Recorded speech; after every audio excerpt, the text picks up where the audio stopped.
ಶ್ರೀಕೃಷ್ಣಾಯ ನಮಃ. ವಸುದೇವಸುತಂ ದೇವಂ ಕಂಸಚಾಣೂರಮರ್ದನಂ ದೇವಕೀ ಪರಮಾನಂದಂ ಕೃಷ್ಣಂ ವಂದೇ ಜಗದ್ಗುರುಂ.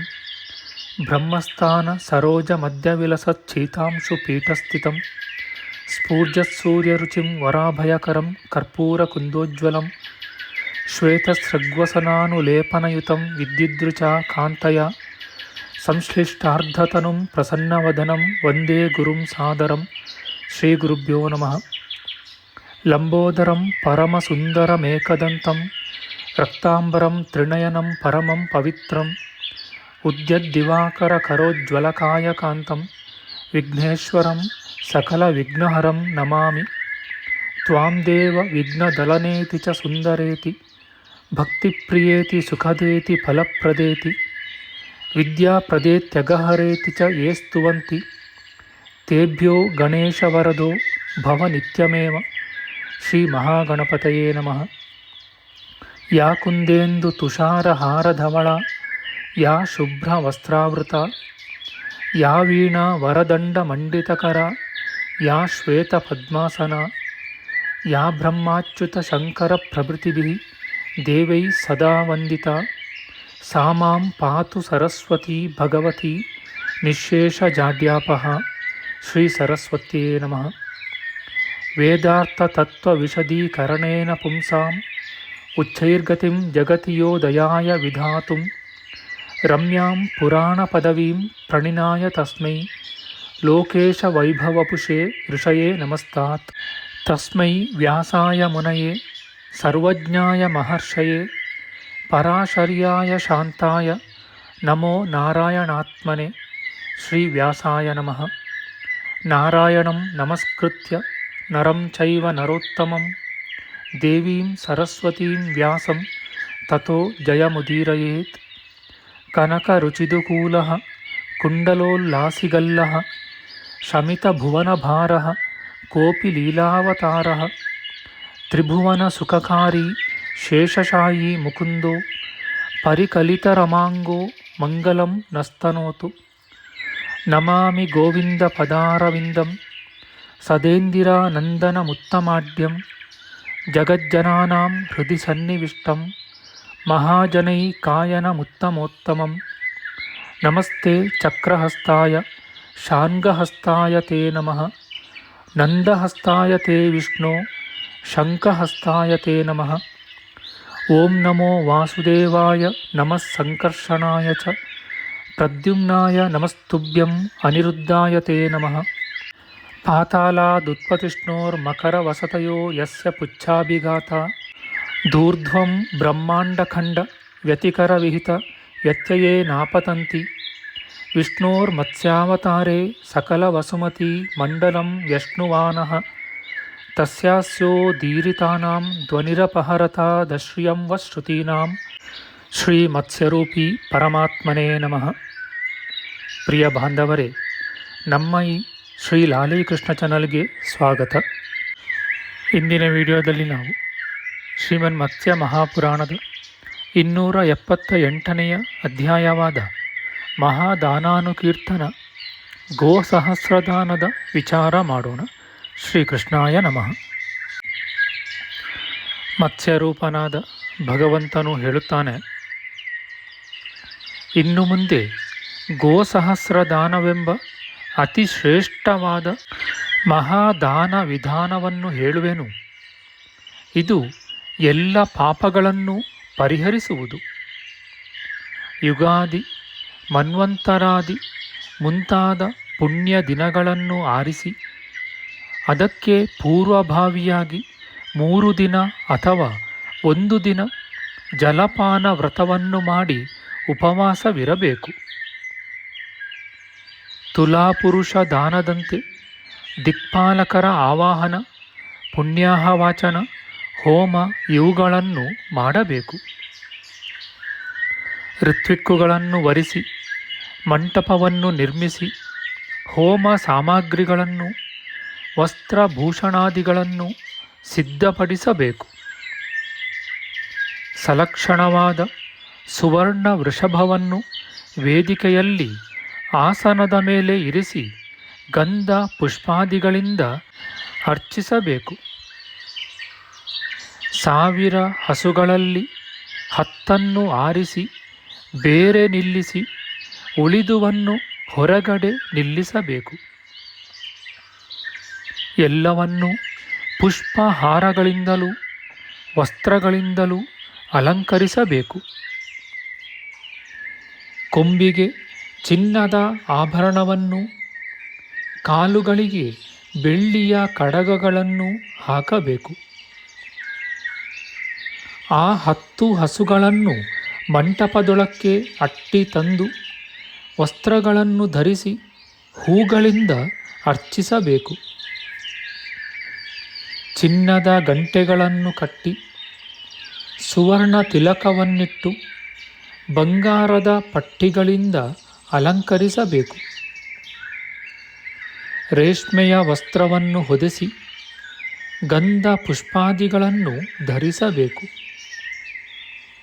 ಕೊಂಬುಗಳಿಗೆ ಚಿನ್ನದ ಮತ್ತು ರತ್ನದ ಒಡವೆಗಳನ್ನು, ಚಾಮರಗಳನ್ನು ಕಟ್ಟಬೇಕು.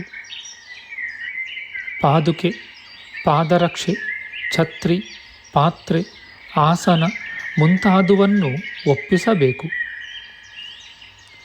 ಒಂದೊಂದಕ್ಕೂ ಹಾಲ್ಗರೆವ ಪಾತ್ರೆಯನ್ನು ಇರಿಸಬೇಕು. 10 ಹಸುಗಳ ನಡುವೆ ಸುವರ್ಣಮಯವಾದ ನಂದಿಕೇಶ್ವರನ ಪ್ರತಿಮೆ ಇರುವುದು. ಅದಕ್ಕೆ ರೇಷ್ಮೆಯ ವಸ್ತ್ರವನ್ನು ಉಡಿಸಿ ಬಗೆ ಬಗೆಯ ಆಭರಣಗಳನ್ನು ತೊಡಿಸಬೇಕು. ಅದನ್ನು ಒಂದು ಕೊಳಗ ಉಪ್ಪಿನ ರಾಶಿಯ ಮೇಲೆ ಇರಿಸಿ ಕಬ್ಬಿನ ಜಲ್ಲೆಯನ್ನು ಕೈಗೆ ಕೊಟ್ಟು ಹೂಮಾಲೆಯನ್ನು ಧರಿಸಬೇಕು. ಆ ವೃಷಭದ ತೂಕ 1000 ಫಲದಿಂದ ಹಿಡಿದು 3000 ಫಲಗಳವರೆಗೆ ಇರಬಹುದು. 100ರಲ್ಲಿ 10 ಹಸುಗಳಿಗೆ ಈ ರೀತಿಯಾಗಿ ಸಕಲಾಲಂಕಾರಗಳನ್ನು ಮಾಡಬೇಕು. ಪುಣ್ಯಕಾಲವು ಬಂದಾಗ ಮಂಗಳ ವಾದ್ಯಗಳು ಮನೋಹರವಾಗಿ ಧ್ವನಿ ಮಾಡುತ್ತಿರಲು ವೇದ ಪಾರಂಗತರಾದ ಬ್ರಾಹ್ಮಣೋತ್ತಮರು ಯಜಮಾನನಿಗೆ ಸಕಲೌಷಧಿ ರಸ ಮಿಶ್ರವಾದ ಮಂತ್ರೋದಕದಿಂದ ಸ್ನಾನ ಮಾಡಿಸುವರು. ಅವನು ಬೊಗಸೆಯಲ್ಲಿ ಹೂಗಳನ್ನು ತುಂಬಿಕೊಂಡು ಈ ಮಂತ್ರವನ್ನು ಹೇಳಬೇಕು. ಜಗದ್ರೂಪವನ್ನು ತಾಳಿ ಜಗತ್ತಿನ ಮಾತೃಗಳೆನಿಸಿದ ಗೋವುಗಳಿಗೆ ನಮಸ್ಕಾರ. ಲೋಕಕ್ಕೆ ತಮ್ಮ ಸದ್ಗುಣಗಳ ಪರಿಮಳವನ್ನು ಬೀರುವ ಗೋಮಾತೆಯರಿಗೆ ನಮಸ್ಕಾರ. 21 ಲೋಕಗಳು ಹಸುಗಳ ಅವಯವಗಳಲ್ಲಿ ನೆಲೆಸಿವೆ. ಬ್ರಹ್ಮಾದಿ ದೇವತೆಗಳು, ತಾಯಂದಿರಾದ ಗೋವುಗಳು ನಮ್ಮನ್ನು ಸಲಹಲಿ. ಹಸುಗಳು ನನ್ನ ಮುಂದುಗಡೆ ಇರಲಿ, ಹಸುಗಳು ಹಿಂದುಗಡೆಯೂ ಇರಲಿ. ಹಸುಗಳು ನನ್ನ ತಲೆಯ ಮೇಲೆ ನಿಲ್ಲಲಿ. ನಾನು ಸದಾ ಹಸುಗಳ ನಡುವೆ ವಾಸಿಸುವೆನು. ನೀನು ವೃಷಭ ರೂಪದಿಂದ ಬಂದಿರುವ ಸಾಕ್ಷಾತ್ ಧರ್ಮವೇ ಆಗಿರುವೆ. ಪರಮೇಶ್ವರನಿಗೆ ವಾಹನವೆನಿಸಿರುವೆ. ಆದುದರಿಂದ ಶಾಶ್ವತನಾದ ಓ ವೃಷಭ, ನಮ್ಮನ್ನು ಸಲಹು. ಹೀಗೆ ಪ್ರಾರ್ಥಿಸಿ ಬಳಿಕ ಸಕಲ ಸಾಮಗ್ರಿಗಳೊಡನೆಯೂ ಹಸುವಿನೊಡನೆಯೂ ಆ ಸುವರ್ಣ ವೃಷಭವನ್ನು ಆಚಾರ್ಯನಿಗೆ ಕೊಡಬೇಕು. 10 ಹಸುಗಳಲ್ಲಿ ಒಂದೊಂದನ್ನು ಒಬ್ಬೊಬ್ಬ ಋತ್ವಿಕ್ಕಿಗೆ ದಾನ ಮಾಡಬೇಕು. ಇದಲ್ಲದೆ ಒಬ್ಬೊಬ್ಬನಿಗೂ 100, 50, 20, 10 ಅಥವಾ 5 ದಾನವಾಗಿ ಕೊಡಬೇಕು. ಅವರ ಅಪ್ಪಣೆಯನ್ನು ಪಡೆದು ಮಿಕ್ಕ ಜನರಿಗೂ ಕೊಡಬಹುದು. ಒಂದೇ ಹಸುವನ್ನು ಹಲವರಿಗೆ ಕೊಡಬಾರದು. ಅದರಿಂದ ದೋಷ ಉಂಟಾಗುವುದು. ಆದರೆ ಅನೇಕ ಹಸುಗಳನ್ನು ಒಬ್ಬನಿಗೆ ಕೊಡಬಹುದು. ಅದರಿಂದ ಆರೋಗ್ಯವು ಹೆಚ್ಚುವುದು. ಗೋಸಹಸ್ರದಾನ ಮಾಡಿದ ಮೇಲೆ ಯಜಮಾನನು ಆ ದಿನವೂ ಮತ್ತೆ ಜಲಪಾನ ವ್ರತವನ್ನು ಕೈಗೊಂಡು ಉಪವಾಸವಿರಬೇಕು. ಮಹಾದಾನಗಳ ವರ್ಣನವನ್ನು ಎಲ್ಲರಿಗೂ ಹೇಳಬೇಕು ಮತ್ತು ತಾನು ಕೇಳಬೇಕು. ಐಶ್ವರ್ಯವು ಯಥೇಚ್ಛವಾಗಿ ಬೆಳೆಯಬೇಕೆಂದು ಬಯಸುವವನು ಆ ದಿನ ಬ್ರಹ್ಮಚರ್ಯ ವ್ರತವನ್ನು ಕೈಗೊಳ್ಳಬೇಕು. ಈ ವಿಧಾನದಿಂದ ಗೋಸಹಸ್ರದಾನವನ್ನು ಮಾಡಿದವನು ಸರ್ವ ಪಾಪಗಳಿಂದ ಬಿಡುಗಡೆ ಹೊಂದುವನು. ಸಿದ್ಧರು ಚಾರಣರು ಅವನ ಸೇವೆ ಮಾಡುವರು. ಕಿರುಗಂಟೆಗಳ ಸಾಲು ಇಂಪಾಗಿ ಧ್ವನಿ ಮಾಡುತ್ತಿರಲು ಸೂರ್ಯನಂತೆ ದೇದೀಪ್ಯಮಾನವಾಗಿ ಹೊಳೆಯುವ ವಿಮಾನದಲ್ಲಿ ಕುಳಿತು ಲೋಕಪಾಲಕರ ಲೋಕಗಳಲ್ಲೆಲ್ಲ ಸಂಚರಿಸುವನು. ದೇವತೆಗಳು ಅವನನ್ನು ಪೂಜಿಸುವರು. ಪುತ್ರ ಪೌತ್ರ ಸಹಿತನಾಗಿ ಪ್ರತಿಯೊಂದು ಮನ್ವಂತರದಲ್ಲೂ ಸಪ್ತ ಲೋಕಗಳಿಗಿಂತ ಉನ್ನತವಾದ ಸ್ಥಾನದಲ್ಲಿ ಸುಖಿಸುವನು. ಬಳಿಕ ಶಿವಲೋಕವನ್ನೈದುವನು. ತನ್ನ ತಂದೆಯ ವಂಶದಲ್ಲೂ ತಾಯಿಯ ವಂಶದಲ್ಲೂ 101 ಜನ ಪಿತೃಗಳನ್ನು ಉದ್ಧರಿಸುವನು. ಪುತ್ರ ಪೌತ್ರ ಸಹಿತನಾಗಿ 100 ಕಲ್ಪಗಳ ಕಾಲ ದಿವ್ಯ ಲೋಕಗಳಲ್ಲಿರುವನು. ಮತ್ತೆ ಭೂಮಿಯಲ್ಲಿ ಚಕ್ರವರ್ತಿಯಾಗಿ ಜನಿಸುವನು. 100 ಅಶ್ವಮೇಧ ಯಾಗಗಳನ್ನು ಮಾಡುವನು. ಶಿವಧ್ಯಾನದಲ್ಲಿ ನಿರತನಾಗಿರುವನು. ಬಳಿಕ ವಿಷ್ಣು ಲೋಕವನ್ನು ಸೇರಿ ಸಂಸಾರ ಬಂಧನದಿಂದ ಮುಕ್ತನಾಗುವನು. ಗೋಸಹಸ್ರವನ್ನು ದಾನ ಮಾಡಿದ ಪುತ್ರನನ್ನು ಅವನ ಪಿತೃಗಳು ಶ್ಲಾಘಿಸುವರು. ನಮ್ಮ ಸಂತತಿಯಲ್ಲಿ ಗೋಸಹಸ್ರದಾನ ಮಾಡುವ ಪುತ್ರನಾಗಲಿ ದೌಹಿತ್ರನಾಗಲಿ ಹುಟ್ಟುವನೇ, ನಮಗೆ ನರಕ ಬಾಧೆಯೊದಗದಂತೆ ಕಾಪಾಡಿಯಾನೆ ಎಂದು ಅವರು ಹಾರೈಸುವರು. ತನಗೆ ಈ ಮಹಾದಾನವನ್ನು ಮಾಡುವ ಸಾಮರ್ಥ್ಯವಿಲ್ಲದಿದ್ದರೂ ಇತರರು ಇದನ್ನು ಮಾಡಿದರೆ ಈ ಸಮಾರಂಭಕ್ಕೆ ತನ್ನ ಕೈಲಾದಷ್ಟು ಒತ್ತಾಸೆ ಮಾಡಬೇಕು. ಅಥವಾ ಇದನ್ನು ಕಣ್ಣಿನಿಂದಲಾದರೂ ನೋಡಬೇಕು.